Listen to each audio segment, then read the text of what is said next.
하나님 말씀은 에스라 8장 24절에서 30절입니다. 에스라 8장 24절에서 30절까지.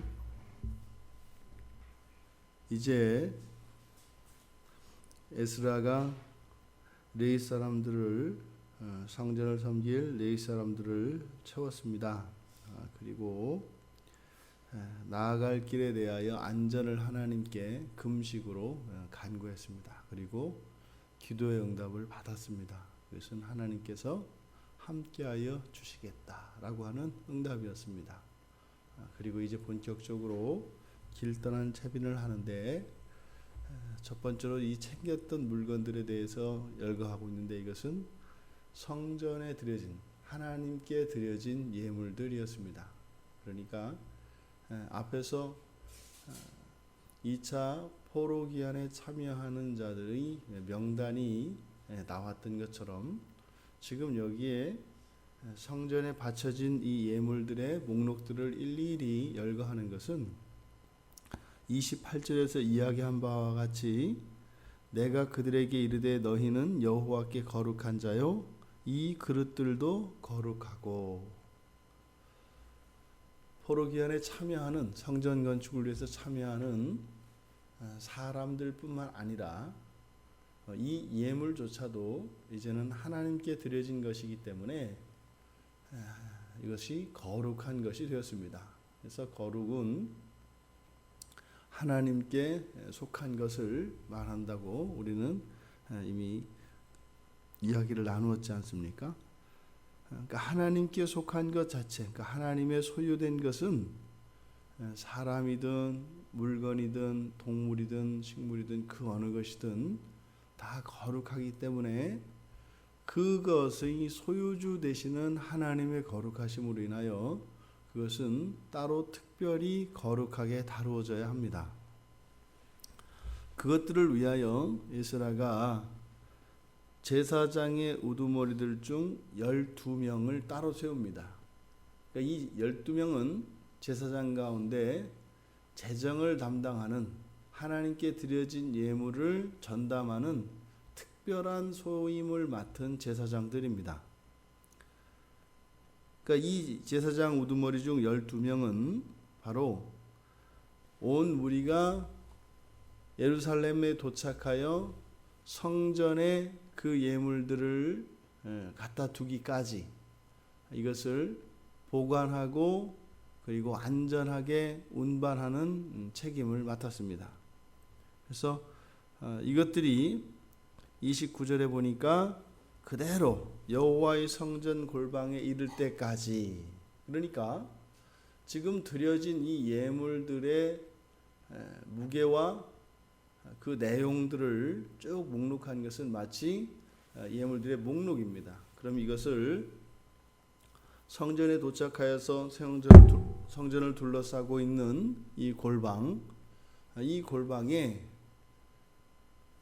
이 목록에 있는 그대로 하나도 빠짐없이 전달해야 될 책임이 이 제사장들에게 있는 겁니다. 사실 이 바로 앞에서 금식을 하며 하나님께 간구했던 것이 바로 여기에 지금 이 드려진 성전 예물들 때문이죠.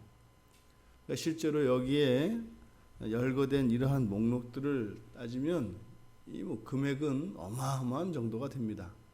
그래서 이것이 안전이 사실 에스라에겐 가장 관심사였던 것 같습니다. 이 본문 말씀을 통해서 우리들이 다시 한번 이 재정에 대한, 교회의 재정에 대한 성경의 가르침을 우리가 받을 수가 있는데요. 첫째로 하나님께 드려진 모든 것은 거룩한 것이기 때문에 교회를 통하여 하나님께 드려지는 이 모든 예물들은 동일하게 거룩합니다. 그래서 거룩하게 관리되어야 하고, 또 이러한 교회 재정의 사용과 또는 이 교회 재정이 사용되어지는 그러한 목록들이 원래의 목적이어야 하고, 또한 하나님의 이름으로 하나님의 영광을 위하여 드려져야 되는 것입니다. 그래서 첫 번째로 교회의 재정에 있어서 요구되어지는 것은 투명성입니다. 그래서 위에서 이 목록들을 쭉 열거하였던 것처럼 그래서 교회 재정은 첫 번째로 이 투명성을 유지해야 합니다.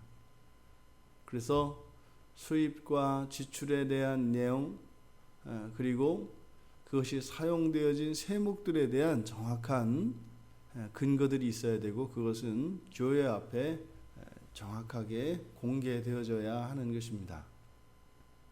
많은 교회들에게서 가장 문제되어지는 부분이 이 재정의 투명성 부분입니다. 그래서 전체를 이렇게 뭉뚱그려서 하거나 또 불법적으로 사용되어지는 이런 비자금과 같은 그런 감추어진 교회 재정의 일부를 따로 감추거나 하는 이런 잘못된 일들은 있어서는 안 됩니다.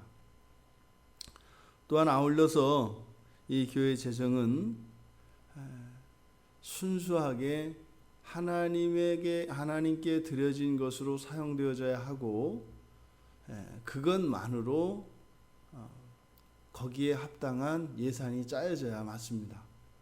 근데 이것이 사실은 이 자본주의를 살아가는 오늘날의 딜레마인데요.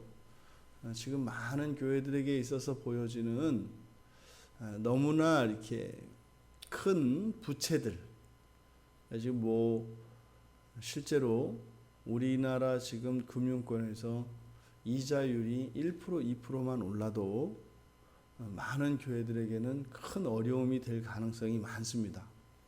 그래서 내년 상반기면 내년 정도면은 금리가 많이 오를 것이라고 하는, 왜냐하면 미국의 금리에 따라서 우리나라 금리는 춤추기 때문에 아마 금리가 많이 오를 것이라고 하는 예측들이 많이 나옵니다. 그러면 금리가 오르면요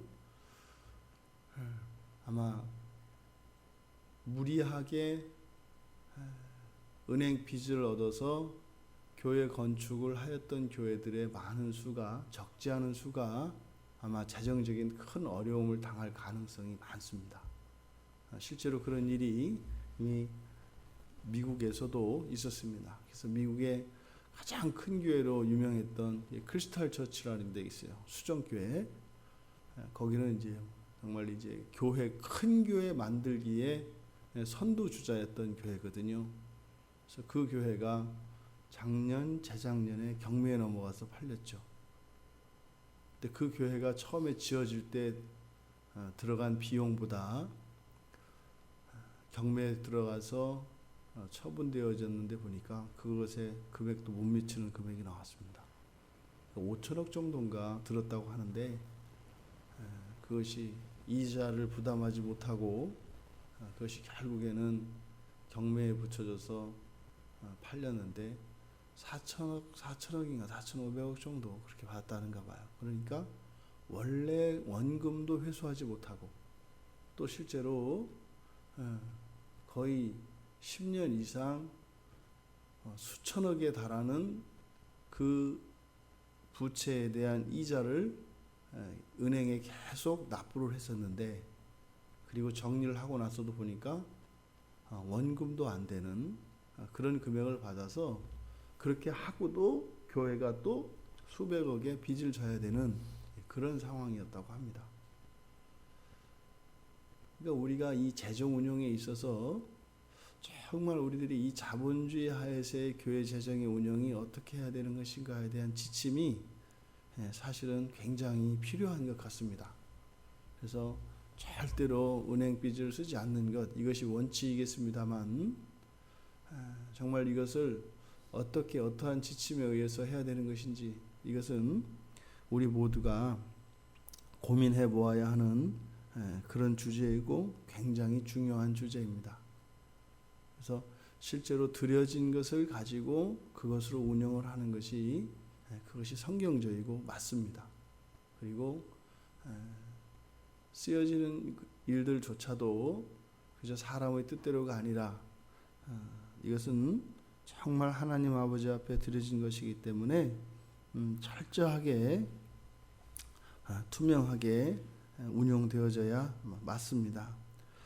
그리고 새삼스러운 것은 이 구약에서 드려진 이 예물, 이 재정에 관한 책임이 제사장들에게 있다는 것입니다.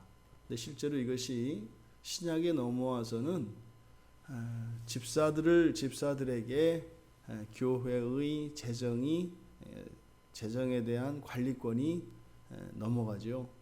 그래서 특히 이제 우리 교회에서 목회자들은 재정에서는 손을 떼고 말씀과 기도에 전념하며 이러한 관리 부분에 있어서는 집사 직분자들에게 이것을 맡도록 신약 성경에서는 이야기하고 있습니다. 실제로 사도 바울도 고린도후서 8장 20절 21절을 보면 거액의 연보를 가지고 그 연보를 이제 가져다 주는 역할을 하게 되는데, 그때 사도 바울이 선한 일에도 조심하려고 한다. 그래서 이 드려진 교회 앞에 드려진 이 예물들에 대해서 얼마나 조심을 하고 있는가 하는 것을 우리가 보게 됩니다. 마치 지금 이 장면에서 에스라가 자기가 책임자로서 이끌고 있지만 드려진 이 예물에 대해서 정말 하나도 새는 것 없고 또 손실되지 않고 온전히 이것이 성전에 도착할 때까지 특별히 12명의 관리 책임을 맡은 제사장들을 따로 세웠던 것처럼 이 재정에 대하여 얼마나 마음을 쓰는지, 이것은 신약과 구약을 관통하는 사상이라고 하겠습니다. 그래서 우리가 이것은 단지 교회의 재정뿐만 아니라 우리의 삶 가운데서도 실제로 우리가 하나님께 드리는 헌금은 우리에게 주신 모든 것이 하나님의 것입니다 라고 하는 신앙 고백적 차원에서 그것의 일부를 떼어 하나님께 드리는 것이거든요. 그러니까 우리에게 주신 것 가운데 일부를 떼어 하나님께 드렸을 때 불결한 것 가운데 이것만 거룩해지는 것이 아니라 실제로 우리에게 주신 모든 것이 하나님으로부터 온 것이기 때문에 다 거룩한 것이 됩니다. 그래서 거룩한 것에서 드려서 거룩한 것으로 떼어 드려야 하는 것이죠. 그래서 이것이 헌금의 원리에 있어서 부정한 돈은 헌금을 해서는 안 되는 것입니다. 왜냐하면 교회에 드리는, 하나님께 드리는 예물은 전체로서 하나님께 드려지는 것이기 때문에 나 한 사람의 부정한 것을 드려짐으로써 드려진 나 한 사람의 부정한 예물이 전체 거룩한 예물에 섞임으로써 나머지 거룩한 것조차 부정한 것으로 버려지는 일이 있어서는 안 되기 때문입니다. 그래서 거룩한 이 예물에 대해서, 그래서 우리가 헌금에 대해서 헌금 원리를 말씀을 드릴 때 밥을 이야기합니다. 이렇게 한 그릇에 깨끗한 밥이 있는데 그것을 누군가에게 이렇게 대접하기 위하여 밥을 내놓습니다. 그런데 거기에 이 오물이 묻은 젓가락을 밥에 콕 찔렀다 빼는 거예요. 그러면 그 오물이 묻었던 그곳을 이렇게 덜어낼 수 있지 않겠습니까? 그럼 실제적으로 그 오물이 다른 밥풀들에는 묻지 않을 수 있어요. 왜? 그 젓가락이 들어갔던 부분을 이렇게 파내면 되지 않겠어요? 그걸 가지고 다시 헤쳐서 한 그릇의 밥으로 만든 다음에 그것을 누군가에게 대접했을 때 그것이 어떤 밥이겠는가 하는 것입니다. 더군다나 그것이 하나님께 드려지는 것이다 하였을 때는 우리가 깊이 생각해 보아야 할 문제인 것이죠. 그래서 정당한 노동에 의하여 깨끗한 것으로 우리는 하나님께 드려야 합니다. 또 그렇게 드려진 것은 투명하게 운영되어져야 하며 원래의 목적대로, 그리고 하나님 앞에서만 사용되어져야 하는 것입니다. 오늘 이 제사장들에게 맡겨진 성전에 드려진 이 예물들에 대한 내용을 가지고 우리들의 재정을 한번 돌아보는 그런 기회를 가졌습니다. 그래서 우리 교회가 그러야 할 것이며 우리들의 생활과 또한 우리들의 헌금 생활에 있어서 정말 이것이 그냥 나의 것을 일부에 떼어서 드리는 그런 것이 아니라 그 거룩함을 유지하기 위하여 우리가 마음을 기울여야 하며 또 그러한 하나님께 드려지기 위하여 우리에게 들어오게 되는 이러한 소득들의 거룩함을 위하여서도 우리가 마음을 써야 할 것입니다. 그래서 그리스도인들이 아무 일이나 할 수 있는 것이 아닙니다. 그래서 실제로 하나님이 기뻐하시지 않는, 또 하나님이 싫어하시는 그러한 일들에 종사하게 되면 사실은 어떻게 보면 헌금할 기회가 안 주어지는 것입니다. 재물이 있다고 해서 그렇게 할 수 있는 것이 아니라 그것이 하나님께 드려질 만한 것이 될 수 있어야 한다, 이 말입니다. 또 우리들에게 주어진 이 한날의 시간과 이 한날의 모든 삶이 그렇게 거룩한 삶이 되어지기를 바랍니다. 그래서 정말 훗날 하나님 앞에 우리가 갔을 때 오늘 우리가 살았던 이 삶을 하나님 아버지 앞에 아무 부끄러움 없이 드러낼 수 있는 그런 거룩한 한날로 여러분들에게 주어지시기를 주님의 이름으로 축원드립니다.